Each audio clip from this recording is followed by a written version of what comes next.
I'm Elizabeth Hensick Wood, and I'm Managing Director of Worldreader Europe.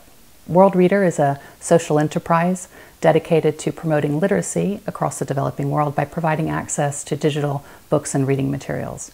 We work in schools and libraries using e-readers, and we also work using mobile phones that everyone increasingly has. And how many readers on mobile phones have you got globally? We have had, over the past 2 years, over 2 million mobile readers on Worldreader Mobile. We average about 200,000 monthly active readers. And how many of those are in Africa? Of the 200 monthly active readers, about 125,000 of those are across the African continent. And you're about to expand your reach, aren't you, by doing apps within Opera and within Mozilla? That's correct. So 2 years ago, we partnered with Bainu, a mobile app provider, platform provider, and our Worldreader Mobile does now reside on the Bainu platform, and all of our readers have come through Bainu.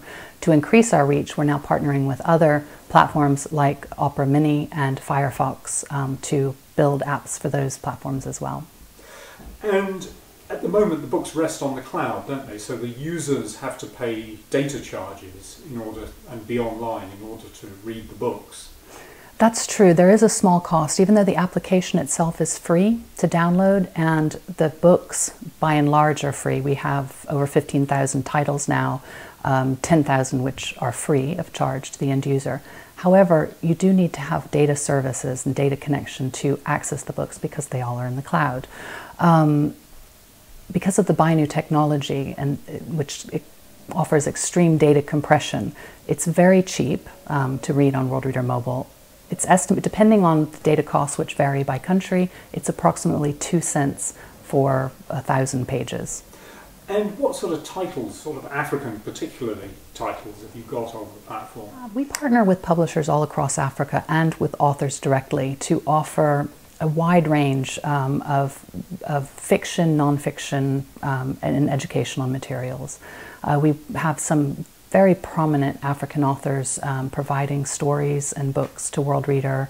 Tendai Huchu, Chiku Negwe, Beatrice Lambaka from Uganda, a whole range of them, Topi Fuller, and a lot of Cain Prize winning African authors contribute works to Worldreader Mobile. And you've also got pay-for titles. How does that work? Okay, so what we've realized is, by and large, people in the markets where we work do not have access to books and reading materials. So we are trying to get them these books digitally. We also realize that while some content should be free, publishers and authors need to make money. So we're trying to build sustainable mechanisms for authors and publishers that they can then sell works on mobile phones in these markets. So we did start testing about a year ago with Bainu, with the Bainu platform, and we have about 5,000 titles for sale.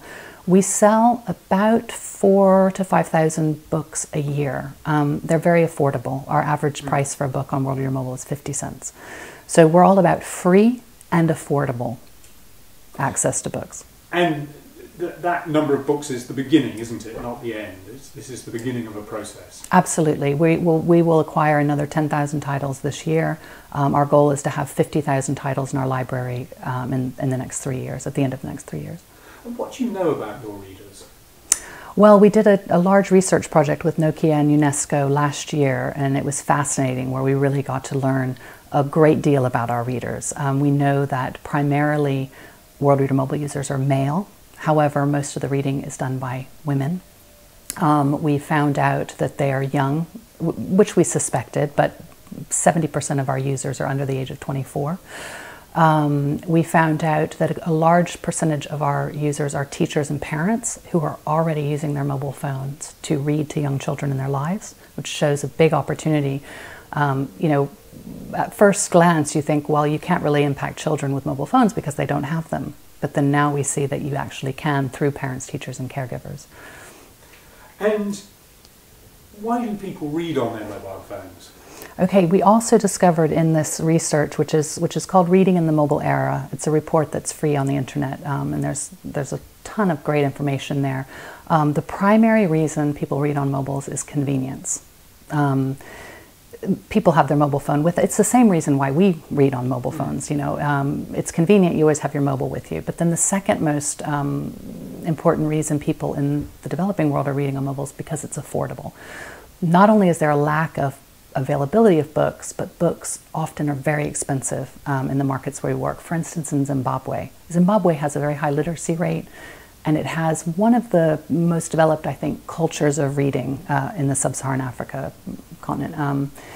And yet books in Zimbabwe are incredibly expensive. The Kane Prize, for instance, the compilation of Kane Prize short stories, you know, here is £9. You know, it can be $30 if you buy that in Harare. The three most searched terms on Worldreader are sex, the Bible, and biology. What do you think that tells you about readers? I think it tells us that our readers are pretty much, you know, young male readers, you know, in Africa are like young males everywhere. Curious. They're curious, exactly. Yeah. They're curious.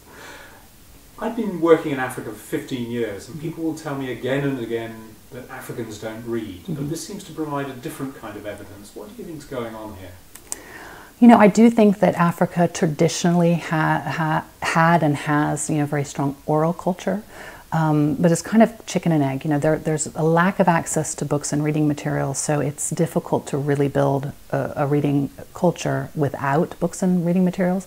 But what we're seeing is there is a change, I think, now that people can get access, they will read voraciously. Some of our readers on Worldreader Mobile spend hundreds of hours a month reading, you know, on a screen this size. So, you know, it's you got to want to read to do that, and so that's what we're hoping to change. We're hoping to, you know, allow people to choose to read and to learn.